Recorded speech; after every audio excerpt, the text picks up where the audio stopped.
বন্ধুরা, রাশিয়া এই মুহূর্তে পূর্ণ ক্ষমতার সাথে তারা তাদের মিসাইলকে তৈরি করেছে, কিন্তু এরই মাঝে রাশিয়া ভারতের মিসাইলকে নিজে প্রকাশ করে দিয়েছে।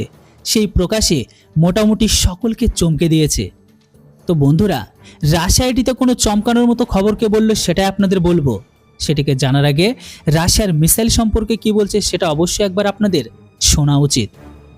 রাশিয়ার দাবি এখন এটাই যে রাশিয়ার অস্ত্র বা রাশিয়ার মিসাইল দোষমুক্ত হয়ে গেছে। মানে লম্বা সময় ধরে যুদ্ধ চলার ফলে রাশিয়ার অস্ত্র হোক বা রাশিয়ার মিসাইল, এই মুহূর্তে পশ্চিমী দেশের অস্ত্র হোক বা আমেরিকা, সমস্ত রকম অস্ত্রের মোকাবেলা করেছে। এই যুদ্ধে রাশিয়ার অস্ত্র যে সমস্ত টেকনোলজিকে ফল্ট ছিল সেগুলোকে রাশিয়া দূর তো করেই দিয়েছে। তাই তো এখন এই যুদ্ধে রাশিয়ার অস্ত্রই সেরা বলে প্রমাণিত হচ্ছে।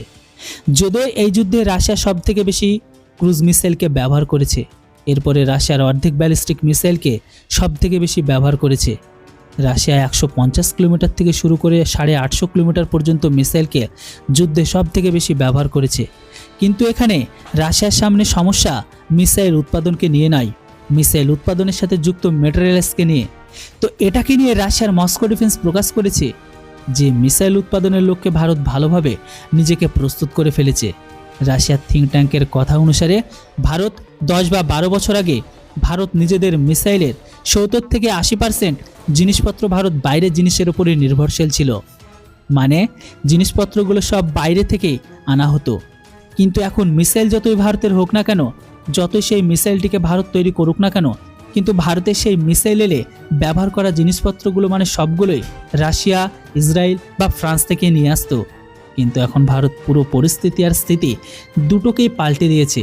রাশিয়ার থিঙ্ক ট্যাঙ্ক এখন প্রকাশ করেছে ভারত নিজেদের স্বদেশি মিসাইল এখন 80 থেকে 90% সংশোধনী নিজেদের। এটা ছাড়াও রাশিয়া চমকানোর মতো প্রকাশ করেছে যে ভারত যে ব্রহ্মোস মিসাইলকে ব্যবহার করে বা তৈরি করে তার 86% কালপুর্জা মানে স্পেয়ার পার্ট স্বদেশিভাবে ভারতই তৈরি করছে। যেখানে 2023 সালে ভারতের ব্রহ্মোস মিসাইলের 72% স্বদেশি ছিল, কিন্তু এখন 2024 এসে সেটা 86% হয়ে গেছে। তো এখন এই মুহূর্তে ভারতের ব্রহ্মোস মিসাইল শুধুমাত্র রাশিয়ার র্যামজেট ইঞ্জিনকে লাগানো হচ্ছে, যেটা খুব তাড়াতাড়ি ভারত রিপ্লেসমেন্ট করে নিজের র্যামজেটকে লাগাবে। হয়তো এটা এই বছরের শেষ অবধি আমরা আমাদের স্বদেশী র্যামজেট ইঞ্জিনকে ভারতের ব্রহ্মোস মিসাইলে দেখতে পাবো। তো সেই হিসাবে ভারতের ক্রুজ মিসাইলের ক্ষেত্রে রাশিয়ার থেকে বেশি স্বদেশী লক্ষ্যকে পূরণ করেছে।